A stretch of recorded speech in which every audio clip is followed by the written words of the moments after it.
ಸಂಭ್ರಮಿಸಲು ದೊಡ್ಡದಾದ ಕಾರಣಗಳು ಇಲ್ಲದಿದ್ದರೂ ನಮ್ಮ ಅನುಕೂಲಕ್ಕೆ ತಕ್ಕಂತೆ ಯಾವುದೇ ಚುನಾವಣೋತ್ತರ ಸಮೀಕ್ಷೆಗಳು ಬಂದಾಗ ಅದನ್ನು ಸಂಭ್ರಮಿಸುವ ಪರಿಪಾಠವನ್ನು ಸಂಪ್ರದಾಯ ಮಾಡಿಕೊಂಡಿರುವವರ ದಿನ ಇದು. ಇವತ್ತು ದಿಲ್ಲಿ ಚುನಾವಣೆ ಮುಗಿಯಿತು. ಅದರ ಬೆನ್ನಲ್ಲೇ ಒಂದಿಷ್ಟು ಸಂಸ್ಥೆಗಳು ಚುನಾವಣೋತ್ತರ ಸಮೀಕ್ಷೆ ಎಂಬ ಒಂದು ಸಮೀಕ್ಷೆ ನಡೆಸಿ ಅದರ ಸಂಖ್ಯೆಗಳನ್ನು ಕೊಟ್ಟರು. ಈಗ ಅದನ್ನು ಹಿಡ್ಕೊಂಡು ಎಲ್ಲರೂ ಜಗ್ಗಾಡ್ತಾ ಇದ್ದಾರೆ. ಇದು ಸಂಭ್ರಮಿಸುವ ಟೈಮ್ ಅಲ್ಲ. ಇದನ್ನು ಯಾರು ಸಂಭ್ರಮಿಸಿದರೆ ಅದು ಅವರವರ ಹಣೆ ಬರಹ, ನಮಗೆ ಸಂಬಂಧ ಇಲ್ಲ, ನಮಗೆ ಗೊತ್ತಿಲ್ಲ. ಸಂಜೆ 5 ಗಂಟೆ ಹೊತ್ತಿಗೆ 58% ಮತದಾನ ಆಯಿತು. ಹಾಗೆ ನೋಡಿದ್ರೆ ಇದು ಕಳೆದ 4 ಚುನಾವಣೆಯಿಂದ ನೋಡಿದ್ರೂ ಇದು ಅತಿ ಕಡಿಮೆ ಮತದಾನ ಇದ್ದಂಗೆ ಇದೆ. ಎಕ್ಸೆಪ್ಟ್ ಪಾರ್ಲಿಮೆಂಟಲ್ಲಿ ಹೆಚ್ಚು ಕಡಿಮೆ 58-57 ಇತ್ತು ಅನಿಸುತ್ತೆ. ಒಟ್ಟಾರೆ ಮತದಾನ 60 ಟಚ್ ಮಾಡ್ಬೋದು ಅಂತ ಹೇಳುತ್ತಿದ್ದಾರೆ. ದ್ರೌಪದಿ ಮುರ್ಮು, ರಾಹುಲ್ ಗಾಂಧಿ, ಜೈಶಂಕರ್ ಅದೇ ಕೇಂದ್ರ ಮಂತ್ರಿ, ಮುಖ್ಯಮಂತ್ರಿ ಅತಿಶಿ, ಅದನ್ನು ಹೇಳಿದಾಗಲೇ ಜ್ಞಾಪಕ ಬರೋದು ಆಕೆ ಮುಖ್ಯಮಂತ್ರಿ ಅಂತ. ಹಿಂದೆ ಪನ್ನೀರ್ ಸೆಲ್ವಂ ತಮಿಳ್ನಾಡಲ್ಲಿದ್ದಾಗ ಹಾಗೆ ಆಗಿತ್ತು ನಮ್ಮ ಪರಿಸ್ಥಿತಿ. ಎಲ್ಲ ಮತ ಚಲಾಯಿಸಿದ್ರು. 70 ಕ್ಷೇತ್ರ, 699 ಅಭ್ಯರ್ಥಿ. ಮುಂದುವರಿಸಿ ಅಲ್ಲಿ. ಎಸ್, ಇವಿಎಂ ಸೇರಿದೆ ಈಗ ಅವರ ಭವಿಷ್ಯ. ಶನಿವಾರ ಫಲಿತಾಂಶ ಬರುತ್ತೆ 8ನೇ ತಾರೀಕಿಗೆ. 27 ವರ್ಷಗಳ ನಂತರ ಬಿಜೆಪಿಗೆ ದೆಹಲಿ ಗದ್ದುಗೆ ಸಿಗುತ್ತಾ, ಆ ಪ್ಯಾಟ್ರಿಕ್ ಬಾರಿಸುತ್ತಾ, ಕಾಂಗ್ರೆಸ್ ಕೆಲ ಸೀಟ್ ಗೆದ್ದು ಮಾನ ಉಳಿಸ್ಕೊಳ್ಳುತ್ತಾ ಅನ್ನೋ ಕುತೂಹಲ ಇದೆ. ಕಾರಣ 2015 ಮತ್ತು 2020ರಲ್ಲೂ ಕೂಡ ಅವರು 0 ನಂಬರ್ಸ್ ಗಳನ್ನ ತಗೊಂಡಿದ್ದಾರೆ. 1 ಡಿಜಿಟಿಗಾದ್ರೂ ಹೋಗ್ತಾರ ಅನ್ನೋ ಲೆಕ್ಕಾಚಾರ ಇದೆ. ಸೊ ಮತಗಟ್ಟೆಗಳ ಸಮೀಕ್ಷೆಗಳು ಉತ್ತರಿಸುವಂತ ಪ್ರಯತ್ನವನ್ನ ಮಾಡಿವೆ. ಬಟ್ ಏನೇ ಇದ್ರೂ ಕೂಡ ಕೆಲವು ಈಗ ಸಮೀಕ್ಷೆಗಳ ಲೆಕ್ಕಾಚಾರಗಳು ಏತಾಪೇತ ಆಗಿರೋದ್ರಿಂದ ನಂಬುವಂತ ಪರಿಸ್ಥಿತಿಯಲ್ಲಿ ಕೆಲವು ರಾಜಕೀಯ ಪಕ್ಷಗಳು. ಹಾಗಾಗಿ ಬಹು ದೊಡ್ಡ ಮಾಧ್ಯಮ ಸಂಸ್ಥೆಗಳು ಚುನಾವಣೋತ್ತರ ಸಮೀಕ್ಷೆ ಮಾಡಕ್ ಹೋಗಿಲ್ಲ ಈ ಸರಿ. ಹೌದು, ಹೋಗಿಲ್ಲ ಸರ್. ಬೇಡ, ನಮಗೆ ಅದೊಂದು ಚಿಕ್ಕ ರಾಜ್ಯ ಅಂತಾನೋ, ಬಹಳ ನೆಕ್ ನೆಕ್ಕಿದೆ, ನಮ್ಮ ಕೈಲಿ ಮಾಡಕ್ ಆಗಲ್ಲ ಇದು ಅಂತಾನೋ, ಅಥವಾ ಹಿಂದೆ ಮಾಡಿ ಹೊಡೆಸ್ಕೊಂಡು ಇನ್ನೂ ಆ ಬರೆಗಳೇ ಆರಿಲ್ಲ ಅಂತಾನೋ ಗೊತ್ತಿಲ್ಲ ನಮಗೂ. ಅವರು ಎಲ್ಲ ರಿಸ್ಕ್ ಬೇಡ ಅಂತ ಯಾರು ಮಾಡಿದ್ದಾರೆ ಅದೆಲ್ಲ ತಗೊಂಡು ಪಾತ್ರೆ ಒಳಗೆ ಹಾಕಿ ಸೌಟಲ್ ಒಂದ್ಸರಿ ಕಲಕಿ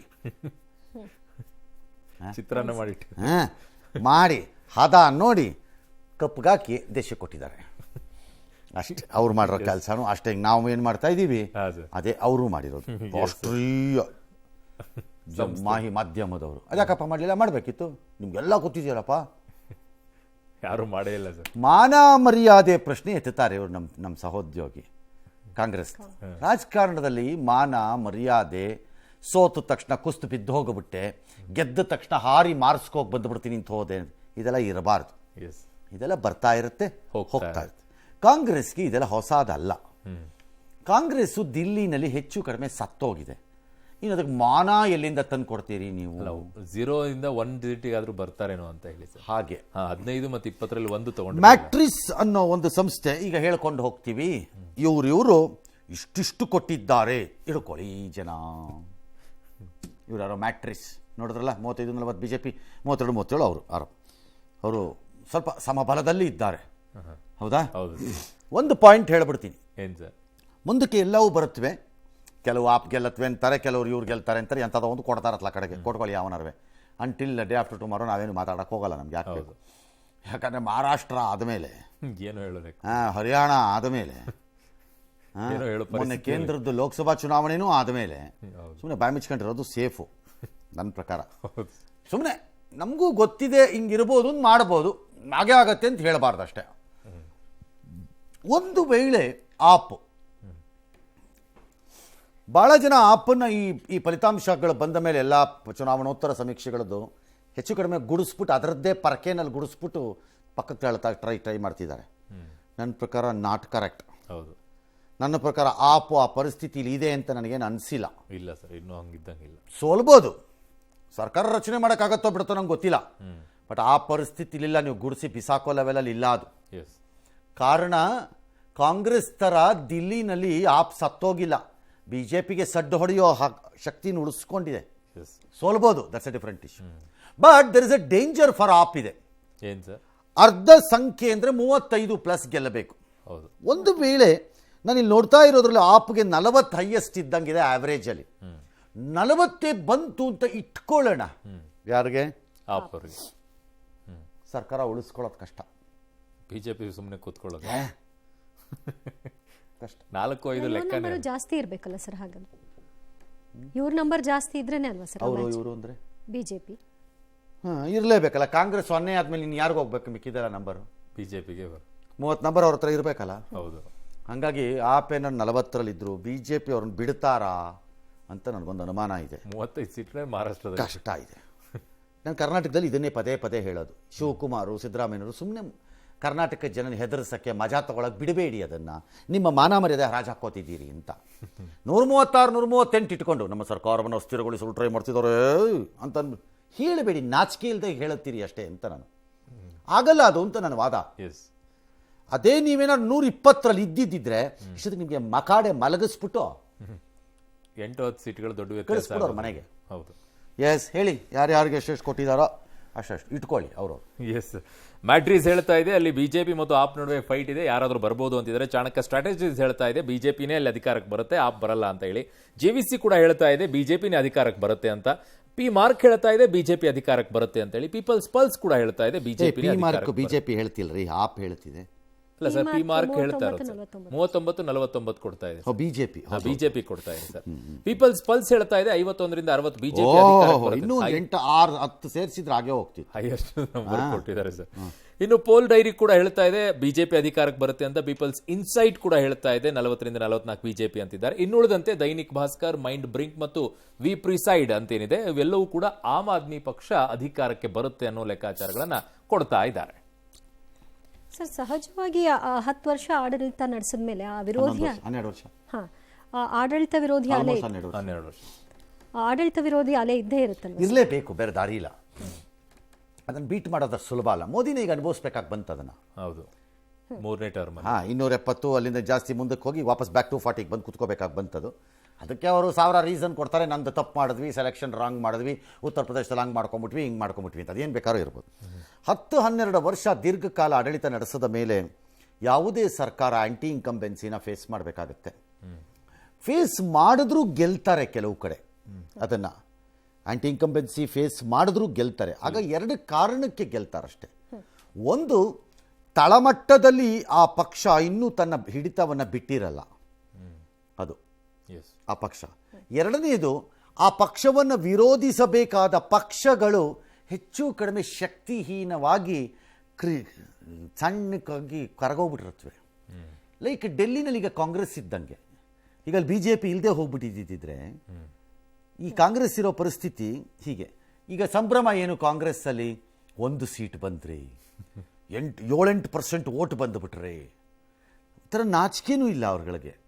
ರಾಷ್ಟ್ರೀಯ ಪಕ್ಷವಾಗಿ 15 ವರ್ಷ ದಿಲ್ಲಿಯನ್ನು ಆಳಿದವರು ಅವರು. ಒಂದಲ್ಲ ಎರಡಲ್ಲ, 15 ಇಯರ್ಸ್ ಶೀಲಾ ದೀಕ್ಷಿತ್ ಆಳಿದಿದ್ದು. ಅಂಥ ಪಕ್ಷ ಇವತ್ತು ಎಂಥ ಸ್ಟೇಜ್ಗಳು ಬಂದಿದೆ ಅಂತಂದರೆ, 1 ಸ್ಥಾನವನ್ನು ಗೆಲ್ಲಲಿಕ್ಕೆ ಆಗ್ತಾ ಇಲ್ಲ ಅದರ ಕಳೆದ 3 ಚುನಾವಣೆಯಿಂದ ಅಂತಂದರೆ ಅರ್ಥ ಏನು? ಮೀನಿಂಗ್ ಏನು? ಕೇಳೋಂಗಿಲ್ಲ ಇದನ್ನೆಲ್ಲ ಕಾಂಗ್ರೆಸ್ಸಲ್ಲಿ. ಫೇರ್ ಎನಫ್, ಅದು ಅವ್ರ ಹಣೆ ಬರಹ ಏನಾರು ಮಾಡ್ಕೊಂಡು. ಹಾಗೆಯೇ BJP ಕೂಡ 27 ವರ್ಷ 26-27 ವರ್ಷದ ಹಿಂದೆ ದಿಲ್ಲಿಯ ಅಧಿಕಾರದಲ್ಲಿ ಇತ್ತು. 93 ಇತ್ತು ಅಧಿಕಾರದಲ್ಲಿ. ಆಗ ಕೊನೆ ಸಾಹಿಬ್ ಸಿಂಗ್ ವರ್ಮಾ ಇದ್ದರು. He was the last powerful local leader for BJP ಇನ್ ಡೆಲ್ಲಿ. ಸಾಹಿಬ್ ಸಿಂಗ್ ವರ್ಮಾ ಆದಮೇಲೆ ಇನ್ಯಾರೂ ಇರಲಿಲ್ಲ, ಇನ್ಯಾರೂ ಬರಲಿಲ್ಲ ಆಮೇಲೆ ಸರಿಯಾಗಿ. ಆದರೆ ಆ ಸ್ಥಾನವನ್ನು ತುಂಬಲಿಕ್ಕೆ ಪ್ರಯತ್ನ ಮಾಡಿದ್ದಿದ್ದು BJP. ನಾನು ಇದಕ್ಕೆ BJPಯವ್ರಿಗೆ 50ಗೂ 1-2 ಮಾರ್ಕ್ಸ್ ಎಕ್ಸ್ಟ್ರಾ ಕೊಡೋದು ನಾನು. ಕಾಂಗ್ರೆಸ್ನವ್ರು ಕೊಡಲ್ಲ ಆ ಮಾರ್ಕ್ಸ್ನ. ಯಾವುದಕ್ಕೆ ಸರ್? ಯಾವುದ್ರಲ್ಲಿ ಅಂದರೆ, ಸೋಲ್ತಾ ಇದ್ರು ಅವ್ರು ಬಿಡಲ್ಲ, ವಾಪಸ್ ಫೈಟಿಂಗ್ ಮಾಡ್ತಾನೇ ಇರ್ತಾರೆ. ಹೌದು. 27 ವರ್ಷದ ಹಿಂದೆ ಸೋತ BJP ಹೀನಾಯವಾಗಿ ಸೋತಿದೆ ಅಲ್ಲಿ. ಏನು ಸೋತಿಲ್ಲ ಅಂತಲ್ಲ, ಕಾಂಗ್ರೆಸ್ ಥರನೇ 3 ಸೀಟು 4 ಸೀಟು 6 ಸೀಟ್ ತಗೊಂಡು ಸೋತಿದ್ದೀರಿ ನೀವು. ಹೀನಾಯವಾಗಿ ಸೋತಿದ್ದೀರಿ ಅಲ್ಲಿ. ಹಾಗಿದ್ದಾಗ BJP ಆ ದಿನದಲ್ಲಿ ಸುಷ್ಮಾ ಸ್ವರಾಜ್ಯನ್ನ ಶಾರ್ಟ್ ಟರ್ಮ್ಗೆ ಚೀಫ್ ಮಿನಿಸ್ಟರ್ ಮಾಡಿ ಟ್ರೈ ಮಾಡೋಕ್ಕೆ ಹೋದರು. ಹೊಡೆಸ್ಕೊಂಬಿಟ್ರು ಚೆನ್ನಾಗಿ ಏಟನ್ನು. ಬಟ್ ಅವತ್ತು ಅದಕ್ಕೆ ಕಾರಣ ಈರುಳ್ಳಿ ಅಂತ ಹೇಳಿದ್ರು. ಈರುಳ್ಳಿ ಕಣ್ಣೀರು ಸುರಿಸ್ಬಿಡ್ತು, ಈರುಳ್ಳಿ ಕ್ರೈಸಿಸ್ ಬಂತು ಅಂತ ಹೇಳಿಬಿಟ್ರು. ಹಾಗಾಗಿ ಹೋದರು. ಅದಾದಮೇಲೆ 15 ವರ್ಷ ಶೀಲಾ ದೀಕ್ಷಿತ್ ಬಂದರು. ಅದಾದಮೇಲೆ ಆಪ್ ಬಂತು. ಆಪ್ ಬಂದಾಗಲೂ ಭಾರತೀಯ ಜನತಾ ಪಕ್ಷ ಸುಮ್ಮನೆ ಕೂತ್ಕೊಳ್ಳಿಲ್ಲ. ಆಗಲೂ ಕಿರಣ್ ಬೇಡಿನ ಕರ್ಕೊಂಬಂದರು. ಅಂದರೆ ಎಕ್ಸ್ಪರಿಮೆಂಟ್ಗಳನ್ನು ಮಾಡಿಕೊಂಡು ಫೈಟ್ ಮಾಡ್ತಾನೇ ಇರ್ತಾರವರು ಅವರು. ಹಾಗಾಗಿ ಈಗಲೂ ಅದನ್ನೇ ಮಾಡ್ಕೊಂಬಂದಿದ್ದಾರೆ. ಈಗ 27 ವರ್ಷದ ನಂತರ ಅವರು ಬರಬಹುದು ಅಧಿಕಾರಕ್ಕೆ. ಈ ಬಾರಿ ದಿಲ್ಲಿ ಚುನಾವಣೆ ನನ್ನ ಪ್ರಕಾರದಲ್ಲಿ ನಡೆದಿರೋದು ಇಷ್ಟೇ. ಒಂದು, ನೀವು ಹೇಳ್ದಂಗೆ ಆ್ಯಂಟಿ ಇನ್ಕಂಬೆನ್ಸಿ. ಎರಡನೇದು, ಕರಪ್ಷನಿನ ಆರೋಪಗಳು ಆ ಪಾರ್ಟಿ ಮೇಲೆ. ಯಾಕಂದರೆ ಭ್ರಷ್ಟಾಚಾರದ ವಿರುದ್ಧದ ವೇದಿಕೆಯಲ್ಲೇ ಹುಟ್ಟಿ ಬಂದಂತಹ ಪಕ್ಷ ಇದು. ಹಾಗಾಗಿ ಇನ್ನೊಂದು ನಾರ್ಮಲ್ ಪಕ್ಷವಾಗಿ ಕಂಗೊಳಿಸ್ತಾ ಇತ್ತು ಆಪು. ನನಗೂ ಆ ಫೀಲ್ ಬಂದಾಗಿತ್ತು ನನಗೆ. ಇನ್ನೊಂದು ರಾಜಕೀಯ ಪಕ್ಷದ ಥರ ಬಿಹೇವ್ ಮಾಡ್ತಿದ್ದಾರೆ ಅಷ್ಟೇ ಇವರು ಅಂತ. ಕರಪ್ಷನ್ನು. ಎರಡನೇದು, ಆ ನಾಯಕರ ಹೇಳಿಕೊಂಡಿದ್ದ ರೀತಿಯಲ್ಲಿ ನಡ್ಕೊಳ್ಳೋದೇ ಇದ್ದಿದ್ದು. ಮೂರನೇದು, ಲೋಕಸಭಾ ಚುನಾವಣಾ ಸಂದರ್ಭದಲ್ಲಿ ಎರಡು ಭಾಗವನ್ನು ನೋಡ್ತಾ ಇದ್ರಿ ವೋಟರ್ಸ್ ಜೊತೆ ನೀವು. ಇಲ್ಲ ಮೋದಿಯನ್ನು ಪ್ರೀತಿಸುವವರು, ಇಲ್ಲ ಮೋದಿಯನ್ನು ವಿರೋಧಿಸುವವರು ಅಥವಾ ದ್ವೇಷಿಸುವವರು. ಎರಡು ಕ್ಯಾಂಡಿಡೇಟ್ಸ್ ಇರೋರು. ಮಧ್ಯದ ಕ್ಯಾಂಡಿಡೇಟ್ಗಳ ವೋಟರ್ಗಳು ಭಾಳ ಕಡಿಮೆ ಇತ್ತು. ಸೇಮ್ ಈ ಸರಿ ಡಿಲ್ಲಿಲಾಗಿರೋದು. ಇಲ್ಲ ಕೇಜ್ರಿವಾಲ್ನ ಪ್ರೀತಿಸುವವರು, ಇಲ್ಲ ಕೇಜ್ರಿವಾಲ್ನ ವಿರೋಧಿಸುವವರು. ಇದೆರಡೇ ಹೆಚ್ಚು ಕಡಿಮೆ ವರ್ಕ್ ಆದಂಗಿದೆ. ಎಕ್ಸೆಪ್ಟ್ ಒಂದು ಸಣ್ಣ ಪೋರ್ಷನ್ ಮಧ್ಯ ಹಂಗಾದ್ರೆ ಎಲ್ಲ ಕಳ್ರೆ ಅನ್ನೋ ಥರ ಇದ್ರೆ ಬೇರೆ ವಿಚಾರ. ಇದರ ಜೊತೆಗೆ ದಿಲ್ಲಿಯಲ್ಲಿ large number of middle class ಇದ್ದಾಗ ಸಣ್ಣ ಪ್ರಮಾಣದಲ್ಲಿ ಮನಿ ಇನ್ಕಮ್ ಟ್ಯಾಕ್ಸ್ ಡಿಕ್ಲರೇಷನ್ಸು, ಮಣ್ಣು ಮಸೀನು ಇಂಥವೆಲ್ಲ, ಅಥವಾ ಆಪಿನ Kejriwal versus government of India ಅಂದರೆ ಕೇಂದ್ರ ಸರ್ಕಾರದ ಜೊತೆ ನಡೀತಿದ್ದ ಸಂಘರ್ಷದಿಂದಾಗಿ ಅಭಿವೃದ್ಧಿಗಳಾಗದೇ ಇರೋದು. ಎರಡೂ ಸರ್ಕಾರ ಇದ್ದರೆ ಬೆಟರಪ್ಪ. ದಿಲ್ಲಿ ಬದುಕಲಿಕ್ಕೆ ಶಕ್ತಿ ಇರುವುದು ಕೇಂದ್ರದ ಸಹಯೋಗದಲ್ಲಿ. ದಿಲ್ಲಿಗೆ ಯಾವಾಗಲೂ ಹಾಗಾಗ್ಬಿಟ್ಟು ದಿಲ್ಲಿಗೆ ಆದಾಯ ಚೆನ್ನಾಗಿದೆ. ನಾನು ಆದಾಯ ಚೆನ್ನಾಗಿಲ್ಲ ಅಂತ ಹೇಳ್ತಿಲ್ಲ, ಆದಾಯ ತುಂಬ ಚೆನ್ನಾಗಿದೆ ದಿಲ್ಲಿ ಆದಾಯ. ಹಾಗಾಗಿ ಕೇಂದ್ರದ ಜೊತೆ ಸಹಬದುಕನ್ನು ನಡೆಸಿದ್ರೆ ತುಂಬ ಚೆನ್ನಾಗಿರುತ್ತೆ ದಿಲ್ಲಿ. ಅದಾಗಲಿಲ್ಲ ಕಳೆದ 10-12 ವರ್ಷದಲ್ಲಿ. ಸದಾಕಾಲ ಬರೀ ಜಂಗಿನೇ ಕುಸ್ತಿನೇ ಆಗೋಯ್ತು. ಆ ಥರದ ಜನ ಅದರ ಬೇಸರಗೊಂಡಿದ್ದರೆ ಒಂದು ಕ್ಲಾಸ್ ಆಫ್ ಪೀಪಲ್ಲು, ನನಗೆ ಗೊತ್ತಿಲ್ಲ. ಬಟ್ ಈ ಫ್ರೀ ಬೀಸ್ಗಳ ವಿಚಾರದಲ್ಲಿ ಬಹಳ ಚರ್ಚೆ ಆಯಿತು ಸರ್ ಈ ಬಾರಿ ಡೆಲ್ಲಿಯಲ್ಲಿ. ಆಮ್ ಆದ್ಮಿ ಪಕ್ಷ ಹೇಗೆ ಘೋಷಣೆ ಮಾಡಿತ್ತು, ಬಿಜೆಪಿನೂ ಅದಕ್ಕಿಂತಲೂ ದೊಡ್ಡದಾಗಿನೇ ಫ್ರೀ ಬೀಸ್ಗಳನ್ನ ಕೊಡೋ ಮಟ್ಟಕ್ಕೆ ಹೋದ್ರು. ಈ ನಿಟ್ಟಿನಲ್ಲಿ ಹೇಗೆ ಜನ ನೋಡ್ತಾರೆ? ಒಂದು ಸರಿ ಎಲ್ಲರೂ ಅದನ್ನೇ ಕೊಡ್ತಾರೆ ಅಂದುಬಿಟ್ಟಾಗ ಜನ ಅದನ್ನ ಬಿಟ್ಟು ಬೇರೆ ನೋಡಕ್ ಸ್ಟಾರ್ಟ್ ಮಾಡ್ತಾರೆ. ರೋಸಿ ಹೋಗ್ಬಿಡ್ತಾರೆ. ಒಬ್ಬರೇ ಕೊಟ್ಟಾಗ ಅದನ್ನೇ ನೋಡ್ತಾರೆ. ಲೈಕ್ ಕಾಂಗ್ರೆಸ್ನವ್ರು ಇಲ್ಲಿ ಕರ್ನಾಟಕದಲ್ಲಿ ಕೊಟ್ಟಂಗೆ ಅವರೊಬ್ಬರೇ ತೆಗ್ಸಿದ್ದು ಹಿಂಗೆ ಫೋಟೋಗಳನ್ನ ಡಿ ಕೆ ಶಿವಕುಮಾರ್ ಕರ್ಕೊಂಬಂದು ಎಲ್ಲರ ಕೈಲೇ ಶಕ್ತಿ, ಭಕ್ತಿ, ಮುಕ್ತಿ ಅಂತ. ಮುಕ್ತಿನೂ ಕೊಟ್ಟಿಲ್ಲ. ಮುಕ್ತಿ ಕೊಡ್ತಾರಲ್ಲ ಇನ್ನೊಂದು 3-4 ವರ್ಷದಲ್ಲಿ. ಅದು ಒಂದು ಗ್ಯಾರಂಟಿ ಕೊಡ್ಲೇಬೇಕಲ್ಲ ಮುಕ್ತಿ. ನೀವು ಗ್ಯಾರಂಟಿ ಇಂದ ಮತ್ತು ನಿಮ್ಮ ಕೆಟ್ಟ ದುಷ್ಟ ಭಾಳ ಭಾಳ ಕೆಟ್ಟದಾದ ಎಕನಾಮಿಕ್ಸ್ ಇಂದಾಗಿ ನೀವು ಪಾಪರ್ಚಿಟಿ ಹತ್ರಕ್ಕೆ ಬರ್ತೀರಿ. ಮುಕ್ತಿ ಕೊಟ್ಟ ಮುಕ್ತಿ ಕೊಡ್ಲೇಬೇಕಲ್ಲ. Guarantee fix. ಅದಕ್ಕೆ ನಾನು ಹೇಳಿದ್ದು ಮುಕ್ತಿ ಅಂತ. ನಾನು ಮೊದಲೇ ಕೊಟ್ಟಿದ್ದೀನಿ ಪದ. ಬೇಕಿದ್ರೆ ಪ್ರಿಂಟ್ ಹಾಕಿಸ್ಬಿಟ್ಟು ಫ್ಲೆಕ್ಸ್ ಇಟ್ಕೊಳ್ಳಿ. ಎಸ್. ಓಕೆ. ಇಲ್ಲಿ ಮುಖ್ಯಮಂತ್ರಿ ಅಭ್ಯರ್ಥಿ ಅಂತ ಏನಿರಲಿಲ್ಲ ಸರ್. ಆಕ್ಚುಲಿ ಆಪ್ಗೆ ಇಟ್ಸ್ ಅ ಗ್ರೇಟ್ ಅಡ್ವಾಂಟೇಜ್ ಅದು. ಹೇಗೆ ಬಿಜೆಪಿಗೆ ನರೇಂದ್ರ ಮೋದಿಯೇ ಪ್ರಧಾನಿ ಎಂಬ ಅಡ್ವಾಂಟೇಜು ಲೋಕಸಭೆಯಲ್ಲಿ ಇರುತ್ತಿತ್ತು, ಅದು ರಾಹುಲ್ ಗಾಂಧಿನ ಪ್ರಧಾನಿ ಅಂತ ಹೇಳಕ್ಕಾಗಲೇ ಇಲ್ಲ ಯಾರ ಕೈಲುವೆ. ಹೇಳಿದ್ರು ಯಾರು ಒಪ್ತಿದ್ರೋ ಇಲ್ವೋ ಪ್ರಶ್ನೆ ಬೇರೆ. ಹಾಗಾಗಿ ಅಲ್ಲಿ ಹೇಗೆ ಅಡ್ವಾಂಟೇಜ್ ಪ್ರಧಾನಿಗಿತ್ತೋ ಅಂದರೆ ನರೇಂದ್ರ ಮೋದಿ ಬಿಜೆಪಿಗಿತ್ತು, ಆ ಅಡ್ವಾಂಟೇಜ್ ಇಲ್ಲಿ ಆಪ್ಗೂ ಇತ್ತು, ಕೇಜ್ರಿವಾಲ್ಗೂ ಇತ್ತು. ಬಿಜೆಪಿಯವ್ರನ್ನ ಕೇಳಿದ್ರೆ ಅವೆಲ್ಲ ಏನಿಲ್ಲ ಅಂತಾರೆ, ಅಲ್ಲಿ ಮಾತ್ರ ಇತ್ತ ಅದೆಲ್ಲ ಬೇರೆ ವಿಚಾರ ಅಂತಾರೆ. ಈ ಥರದ್ದು ಎಡಬಿಡಂಗಿಗಳಿಗೆ ನಾವೇನು ಮಾಡೋಕ್ಕಾಗಲ್ಲ, ಅದು ಬೇರೆ ವಿಚಾರ. ಬಟ್ ಅವ್ರಿಗಿತ್ತು ಅಡ್ವಾಂಟೇಜು, ಬಿಜೆಪಿಗೆ ಅಡ್ವಾಂಟೇಜ್ ಇರಲಿಲ್ಲ. ಎರಡನೇದು ನನಗಿರೋ ಕುತೂಹಲ, ಕಾಂಗ್ರೆಸ್ ಆಪಿನ ಎಷ್ಟು ಮತವನ್ನು ಕತ್ತರಿಸತ್ತೆ ಅಂತ ನೋಡ್ತಾ ಇದ್ದೆ. ಕೆಲವೆಲ್ಲ ಸರ್ವೆಗಳಲ್ಲಿ ಬರ್ತಾ ಇದ್ದಿತ್ತು ಕೆಲವು ಫಿಗರ್ಸಲ್ಲಿ ಮುಸ್ಲಿಮರು ಇನ್ನೂ ಆಪನ ಕೈ ಬಿಟ್ಟಂಗಿಲ್ಲ. ಅಂದರೆ ಅವರು ಕಾಂಗ್ರೆಸ್ಸನ್ನು ಕೈ ಬಿಟ್ಟಿದ್ದಾರೆ, ಆಪ್ ಜೊತೆನೇ ಇದ್ದಾರೆ. ಅಂದರೆ ಅರ್ಥ ಏನು ಮುಸ್ಲಿಮರದ್ದು? ನಾನು ಪದೇ ಪದೇ ಇದನ್ನು ಹೇಳ್ತಾ ಇರ್ತೀನಿ. ನೀವು ಯಾವ ಚುನಾವಣೆ ದೇಶದ ಯಾವುದೇ ಭಾಗದಲ್ಲಿ ನಡೆಯಲಿ, ಬಿಜೆಪಿ ಗೆಲ್ಲುವ ಹಂತದಲ್ಲಿದ್ದರೆ ಬಿಜೆಪಿಯನ್ನು ಸೋಲಿಸಬಹುದಾದ ಮೊದಲ ಪಕ್ಷಕ್ಕೆ ಮುಸ್ಲಿಮರ ಮತ ಹೋಗುತ್ತೆ. ಅದು ಕಾಂಗ್ರೆಸ್ ಆದರೆ ಇಲ್ಲ ಪ್ರಾದೇಶಿಕ ಪಕ್ಷ ಆಗಲಿ, ಯಾರಾದರೂ ಸರಿ ಹೋಗುತ್ತೆ. ಲೈಕ್ ಲಾಸ್ಟ್ ಎಲೆಕ್ಷನಲ್ಲಿ JDSಗೆ ಒಂದಿಷ್ಟು ಕಡೆ ಹೋಯಿತು ಮತಗಳು, ಒಂದಿಷ್ಟು ಕಡೆ ಹೋಗಲಿಲ್ಲ. ಹಾಗ ಸೊ ದೇರ್ ವೋಟಿಂಗ್ ಪ್ಯಾಟ್ರನ್ ಏನಪ್ಪ ಅಂದರೆ ಆ ಜಾಗದಲ್ಲಿ ಬಿಜೆಪಿ ಗೆಲ್ಲಬಾರದು ಅಷ್ಟೇ. ಬೇರೆ ಯಾರಾದ್ರೂ ಗೆಲ್ಲದೇ ಇರೋದಕ್ಕೆ ಯಾರಿದ್ರೂ ಕೊಡ್ತಾರೆ. ಒಂದು ವೇಳೆ ಇಂಡಿಪೆಂಡೆಂಟ್ ಇದ್ರೆ ಅವನಿಗೆ ಕೊಡ್ತಾರೆ ಬೇಕಾರೆ. ಇಲ್ಲೂ ಅದೇ ಆದಂಗಿದೆ. ಹಾಗಾಗಿ ಕಾಂಗ್ರೆಸ್ಸಿಗೆ ಚಿಗುರಿಕೊಳ್ಳಲು ಜಾಗನೇ ಇಲ್ಲ. ಕಾಂಗ್ರೆಸ್ಗೆ ಮಹಾರಾಷ್ಟ್ರದ ಚುನಾವಣೆಯ ಫಲಿತಾಂಶವನ್ನು ಬಹುಜನ ವಿಶ್ಲೇಷಣೆಯಲ್ಲಿ ಹೇಳುವಾಗ ಇದು ಒಂದು ಅಂಶ ಬಿಟ್ಟಂಗಿದೆ, ಅಥವಾ ಅಲ್ಲಲ್ಲಿ ಹೇಳಿರ್ಬೋದೇನೋ ಅವರು, ನಮಗೆ ಗೊತ್ತಿಲ್ಲ. 6-7 ಪಾರ್ಲಿಮೆಂಟರಿ ಸೀಟನ್ನ ಒಂದು ಸರ್ಕ್ಯೂಟಲ್ಲಿ ಸೀರೀಸಲ್ಲಿ ಗೆದ್ದರು ಅಪೋಸಿಷನ್ನು ಎಗನೆಸ್ಟ್ BJPಯಲ್ಲಿ. ಪಾರ್ಲಿಮೆಂಟರಿ ಸೀಟ್ಸ್ ಅಂದರೆ ಲೋಕಸಭಾ ಸೀಟ್ಗಳು, ಹಾಗಾಗಿ ಅವ್ರಿಗೆ ಹೆಚ್ಚು ಬಂತು ಅಲ್ಲಿ. ಹೌದು. ಬಟ್ ಮೊನ್ನೆ ಅಸೆಂಬ್ಲಿಲಿ ಏನಾಯಿತು, ಒಂದೊಂದು ಲೋಕಸಭಾ ಕ್ಷೇತ್ರಕ್ಕೆ 8 ಸೀಟ್ ಇರುತ್ತೆ. 6 ಅಂದರೆ 48, 48 ಆಯ್ತಲ್ಲಿ. ಈ 8ರಲ್ಲಿ ಏನಾಗಿತ್ತು ಅಂದರೆ 2 ಅಥವಾ 3 ವಿಧಾನಸಭಾ ಕ್ಷೇತ್ರಗಳ ಒಳಗಡೆ ವಿಪರೀತವಾದ ಮುಸ್ಲಿಂ ಕಾನ್ಸಂಟ್ರೇಷನ್ ಇದ್ದಿದ್ದು ಒಂದು ಸೈಡ್ಗೆ ಹೋಗಿ ಹೊಡ್ಕೊಂಡೋಗಿತ್ತು. ಹೋಲ್ಸೇಲ್ ಆಗಿ ಒಂದೇ ಕಡೆ ಡಿವೈಡ್ ಆಗಲೇ ಇಲ್ಲ, ಓಟ್ಗಳು ಹೋಗಿ ಲೋಕಸಭಾ ಗೆದ್ರು. ಹೌದಾ? ಈಗೇನಾಯಿತು, ಆ 5ರಲ್ಲಿ ಕನ್ಸಾಲಿಡೇಷನ್ ಆಗಿ ರಿವರ್ಸ್ ಬಂತು ಈ ಕಡೆಗೆ. ಹಾಗಾಗಿ BJP 48ರಲ್ಲಿ 38 ಗೆದ್ಕೊಂಡ್ರು ಅಸೆಂಬ್ಲಿನ. ದಿಲ್ಲಿ ಜನ ಅದೇ ರೀತಿ ವರ್ತನೆ ಮಾಡಿದ್ದಾರೆ. ಪಾರ್ಲಿಮೆಂಟ್ಗೆ ಬಂದಾಗ BJPಗೆ ಕೊಟ್ಟಿದ್ದಾರೆ, ಅಸೆಂಬ್ಲಿಗೆ ಬಂದಾಗ ಆಮ್ ಆದ್ಮಿಗೆ ಕೊಟ್ಟಿದ್ದಾರೆ.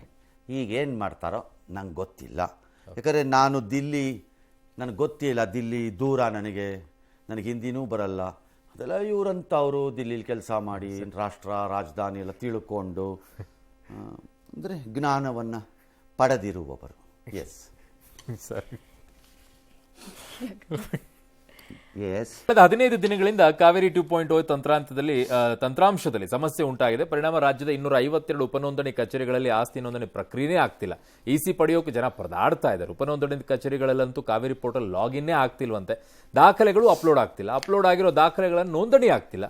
ಹೀಗಾಗಿ ಜನ ಹೈರಾಣ ಹೋಗ್ಬಿಟ್ಟಿದ್ದಾರೆ. ನಿತ್ಯವೂ ಸಬ್ ರಿಜಿಸ್ಟರ್ ಕಚೇರಿಗೆ ಹೋಗ್ತಾ ಇದ್ದಾರೆ, ಕೆಲಸ ಆಗ್ತಿಲ್ಲ, ಬರ್ತಾ ಇದ್ದಾರೆ. ಇದನ್ನು ಖಂಡಿಸಿ ದಾವಣಗೆರೆಯಲ್ಲಿ ಬಿಜೆಪಿ ಘಟಕ ಪ್ರತಿಭಟನೆಯನ್ನ ಮಾಡಿದೆ. ಈ ಖಾತಾಗೆ ಕೊನೆಯ ದಿನಾಂಕ ನಿಗದಿಯಾದ ದಿನದಿಂದಲೂ ಕೂಡ ಸರ್ವರ್ ಸಮಸ್ಯೆ ಹೆಚ್ಚಾಗಿದೆ. ಸರ್ಕಾರ ಯಾವುದೇ ಪರಿಹಾರವನ್ನ ಕಂಡುಕೊಂಡಿಲ್ಲ. ತಂತ್ರಾಂಶ ನಿರ್ವಹಣಾ ಸಂಸ್ಥೆಗೆ 460 ಕೋಟಿ ಬಾಕಿ ಹಣ ಬಿಡುಗಡೆನೆ ಮಾಡಿಲ್ವಂತೆ. ಹಾಗಾಗಿ ಈ ಸಮಸ್ಯೆ ಉದ್ಭವವಾಗಿದೆ ಅಂತಿದ್ದಾರೆ. ಆಯ್ತು. ಮಂದಿ ಸರ್ವರ್ದು ಆಲ್ಮೋಸ್ಟ್ ಇಸಿದು 1 ಮಂತ್ ಆಗೋಗಿದೆ. ಇಸಿ ಅಪ್ಲೈ ಮಾಡೋಕ್ಕಾಗ್ತಲ್ಲ, ಇಸಿ ಬರ್ತಾ ಇಲ್ಲ. ಬರೀ ಇಸಿ ಅಂದ್ರೆ ಇದೊಂದೇ ಪ್ರಾಬ್ಲಮ್ ಅಲ್ಲ, ಬ್ಯಾಂಕಿಂಗ್ ಪ್ರಾಬ್ಲಮ್ ಆಗುತ್ತೆ, ಅವ್ರು ಡಿಸ್ಪೋಸ್ ಮಾಡಲ್ಲ ಲೋನು, ಕಸ್ಟಮರ್ ಸ್ಟ್ರಕ್ ಆಗಿರುತ್ತೆ, ಅವ್ರ ಕಮಿಟ್ಮೆಂಟ್. ಏನಾಯ್ತು ಈಗ? ಬೇಗ ಗೌರ್ಮೆಂಟ್ ಎಚ್ಚೆತ್ಕೊಳ್ಳಲ್ಲ. ಯಾಕೆ ಸರ್? ಯಾಕೆ ಎಚ್ಚೆತ್ಕೋಬೇಕು? ಅಲ್ಲ ಸರ್, ಜನ ಈ ರೀತಿಯಾಗಿ ನೋಂದಣಿ ಖಾತೆ ಆಯಿತು, ಸತ್ಕೊಳ್ಳಿ. ಅಲ್ಲ, ನೋಂದಣಿ ದೊಡ್ದಿದ್ರೆ ಇನ್ನು 2 ತಿಂಗಳು ಬಿಟ್ಕೊಂಡು ಬಂದಾಗ ರಿಜಿಸ್ಟರ್ ಮಾಡ್ಕೊತೀರಿ. ಎಲ್ಲೋಗ್ತೀರಿ? ಇವತ್ತು ದುಡ್ಡು ಕಡಿಮೆ ಆಗಿದೆ, ರಿಜಿಸ್ಟ್ರೇಷನ್ ಬರುತ್ತೆ, ಎಲ್ಲೋಗ್ತೀರಿ? ಸರ್ಕಾರ ಬೇರೆಗೌಡರು ಕೇಳಬೇಕು ಯಾರು ಒಬ್ರು ಇದನ್ನ. 460 ಕೋಟಿ ನೀವು ಉಳಿಸ್ಕೊಂಡಿರೋದೇ ನಿಜ ಆದರೆ what do we say? The revenue minister must answer this. ಸುಮ್ಮನೆ ಎಲ್ಲೋ ಕುತ್ಕೊಂಡು ನೀವು ಇಷ್ಟ ಬಂದಂಗೆ ಏನೋ ಹೇಳ್ಬಿಡೋದಲ್ಲ, ಯಾವನ ಕೈಲೋ ಹೇಳಿಸ್ಬಿಡೋದಲ್ಲ. ಇಲ್ಲಿ ಆನ್ಸರ್ ಮಾಡಿ ಇದಕ್ಕೆ. ಕಾವೇರಿ ಅಂದಮೇಲೆ ಸಮಸ್ಯೆ ಇರಲೇಬೇಕಲ್ಲ. ಅದೇ ಕಾವೇರಿ ಸಮಸ್ಯೆ. ಆ ಕಾವೇರಿನೇ ಸಾಲ್ವ್ ಆಗ್ತಿಲ್ಲ, ಇನ್ಯಾವುದು ಈ ಉಪಕಾವೇರಿ ಇದು ಹೇಳಬೇಕು ಉತ್ತರ. ಇಲ್ಲ ಚೀಫ್ ಮಿನಿಸ್ಟರ್ ಆನ್ಸರ್ ಮಾಡಿ. ಜನಸ್ನೇಹಿ ಜನಪರ ಬುರ್ಡ ಬಿಡ್ತಾ ಇರ್ತೀರಿ ಕುತ್ಕೊಂಡು. ರಿಜಿಸ್ಟ್ರೇಷನ್ ದರ ಬೇರೆ ಜಾಸ್ತಿ, ಅದನ್ನ ಬೇರೆ ಜಾಸ್ತಿ. ಉಪ್ಪಿನಕಾಕಕ್ಕ ಯಾರು ತಿನ್ನಕ್ಕೆ ಮಾಡಿದ್ರಿ ಜಾಸ್ತಿ? ಹಂಗಾರೆ ಯೋಗ್ಯತೆ ಇಲ್ಲದೆ ಇದ್ದವ್ರು ನಡೆಸಬಾರ್ದು ಇದನ್ನ. ಬಹಳ ಸರಳ. ಇದಕ್ಕೆಲ್ಲ ಜನ ಯುನೈಟ್ ಆಗಲ್ಲ, ಅದಕ್ಕೆ ಅವ್ರು ಸುಮ್ಮನಿರ್ತಾರೆ. ಎಲ್ಲಿ ಯುನೈಟ್ ಆಗ್ತಾರೆ ಅಲ್ಲಿ ಸರ್ಕಾರ ಎಲ್ಲ ಮಾಡುತ್ತೆ, ಸುಮ್ಮನಿರಿ ನಾವೆಲ್ಲ ಮಾಡ್ಕೊಡ್ತೀವಿ ಅಂತ ಎದ್ದು ಬರ್ತಾರೆ. ಎಲ್ಲಿ ಯುನೈಟ್ ಆಗಲ್ಲ ಜನ, ಅಲ್ಲಿ ನಮಗೇನು ಗೊತ್ತೇ ಇಲ್ಲ ಅನ್ನೋ ಹತ್ರ ಓಡಾಡ್ತಿರ್ತಾರೆ ಪೌಡರ್ ಹಾಕೊಂಡು. ಎಸ್, ನಿಮಗೂ ಕಾದಿದೆ ನೋಡ್ರಿ. ಆ BJPಯ ಜಾತಕದಲ್ಲಿ ಅಬಾಬ್ ಅವರು ನಿಮ್ಮನ್ನೇ ಅಧಿಕಾರದಲ್ಲಿ ಇಡಬೇಕು ಅಂತ ಟ್ರೈ ಮಾಡ್ತಾರೆ. ನೀವು ಹೆಂಗಾದ್ರೂ ಮಾಡಿ ಅವ್ರನ್ನ ಅಧಿಕಾರಕ್ಕೆ ತರಬೇಕು ಅಂತ ಟ್ರೈ ಮಾಡ್ತೀರಿ. ಜನನ ರೊಚ್ಚಿಗೆಪ್ಸಿ ಏನರಪ್ಪ ನಿಮ್ಮಿಬ್ಬರದು ಅಡ್ಜಸ್ಟ್ಮೆಂಟು ಅಬಾಬಾ. ಯಾವ ಕಾಲದಲ್ಲಿ ಅಣ್ಣ ತಮ್ಮಂದ್ರೆ ಆಗ್ಬಿಟ್ಟಿದ್ರು. Tom and Jerry sir. ಅಂಟಮಸ್ ನೀವು ಎಷ್ಟು ಯಾವುದೋ ಮೂವಿಲಿ ಇದ್ದಂಗೆ. ಎಸ್. ರಾಜ್ಯದಲ್ಲಿ ಮೈಕ್ರೋ ಫೈನಾನ್ಸ್ ಕಂಪನಿಗಳ ಕಿರುಕುಳಕ್ಕೆ ಸಾಲಗಾರರು ಬೇಸತ್ತಿದ್ದಾರೆ. ಇದರ ನಡುವೆಯೇ ಈಗ ರಾಷ್ಟ್ರೀಕೃತ ಬ್ಯಾಂಕ್ಗಳು ಜನರಿಗೆ ಸೇರಿರುವಂತಹ ಸರ್ಕಾರಿ ಯೋಜನೆಗಳ ಹಣಕ್ಕೆ ಕೊಕ್ಕೆ ಹಾಕೋದಕ್ಕೆ ಪ್ರಯತ್ನ ನಡೆಸಿದೆ. ಇದು ಕೂಡ ಈಗ ಬೆಳಕಿಗೆ ಬಂದಿದೆ. ಗೃಹಲಕ್ಷ್ಮಿ ಪಡಿತರ ಹಣ, ವೃದ್ಧಾಪ್ಯ ವೇತನ, ಕೃಷಿ ಸಮ್ಮಾನ್ ಯೋಜನೆಯ ಹಣವನ್ನು ರಾಷ್ಟ್ರೀಕೃತ ಬ್ಯಾಂಕ್ಗಳು ಸಾಲದ ಖಾತೆಗೆ ವರ್ಗಾವಣೆ ಮಾಡಿದ್ದಾರೆ. ಕ್ರಮ ತಗೊಂಡಿದ್ದಾರಂತೆ. ಯಾವ್ದಾದ್ರು ರೌಡಿಗಳನ್ನು ಪೊಲೀಸ್ನವ್ರು ಬಂಧಿಸಿದಾರಂತೆ, ಮೀಟರ್ ಬಡ್ಡಿ ನಡೆಸ್ತಿದ್ದವ್ರು. ಬೇಸಿಕಲಿ ಕಾನೂನು ಪ್ರಕಾರದಲ್ಲಿ ಈ ಹಣನ ವಶಪಡಿಸ್ಕೊಳ್ಳೋ ಹಂಗಿಲ್ಲ. PF ಹೌದು, ಈ ಥರದ ಪೆನ್ಷನ್ ಅದೆಲ್ಲ ತೊಗೊಳಕ್ಕೆ ಬರಲ್ಲ ಅವರು. ಹಾಗಾಗಿ ರಾಷ್ಟ್ರೀಕೃತ ಬ್ಯಾಂಕ್ ನಡೆಸ್ತಿದ್ದವ್ರಿಗೆ ಆ ಕಾನೂನು ಗೊತ್ತಿರಬೇಕು. ಬಟ್ ಹಿಂದೆನೂ ಇದಾಗಿದೆ ಸರ್, ಹಿಂದೆನೂ ವಾರ್ನಿಂಗ್ ಒಂದ್ಸಲ ಮಾಡಿದ್ದಾರೆ. ಅದಾಗಿಯೂ ಕೂಡ ಇವ್ರು ಯಾಕೆ ಈ ರೀತಿ ವರ್ತನೆ ಡಿ ಸಿ ಮಾಡ್ತಾರೆ? ಕೇಸ್ ಹಾಕ್ಬಿಟ್ಟು ಮ್ಯಾನೇಜರ್ನ ಅರೆಸ್ಟ್ ಮಾಡಬೇಕು. ಹಾ, ಮೇಡಮ್ ಡಿ ಸಿ ಯಾರೋ ಭಾಳ ಆ್ಯಕ್ಟಿವ್ ಆಗಿ ಕೆಲಸ ಮಾಡಿದ್ದಾರೆ, ಕಂಗ್ರ್ಯಾಚುಲೇಷನ್ಸ್ ಮೇಡಮ್ ನಿಮಗೆ. ಅಂದರೆ ತಾವು ರೆಸ್ಪಾಂಡ್ ಮಾಡಿದ್ದೀರಿ ಇನ್ನಕ್ಕೆ ನಾನು ಹೇಳ್ತಿರೋದು. ನೆಕ್ಸ್ಟ್ ಅವ್ರು ಕಂಟಿನ್ಯೂ ಮಾಡಿದ್ರೆ ಮೇಡಮ್ ಎಸ್ ಪಿಗೆ ಹೇಳ್ಬಿಟ್ಟು ಸುವಮೋಟೋ ಕೇಸ್ ತೊಗೊಂಡ್ಬಿಟ್ಟು ಅರೆಸ್ಟ್ ಮಾಡಿ ಮ್ಯಾನೇಜರ್ನ. ಅಷ್ಟೇ. ಪದೇ ಪದೇ ಈ ಥರ ನೋಡೋಣ ಏನು ಮಾಡ್ತಾರ ಮ್ಯಾನೇಜರ್, ನೋಡೇ ಬಿಡೋಣ ಆಗ. ಎಸ್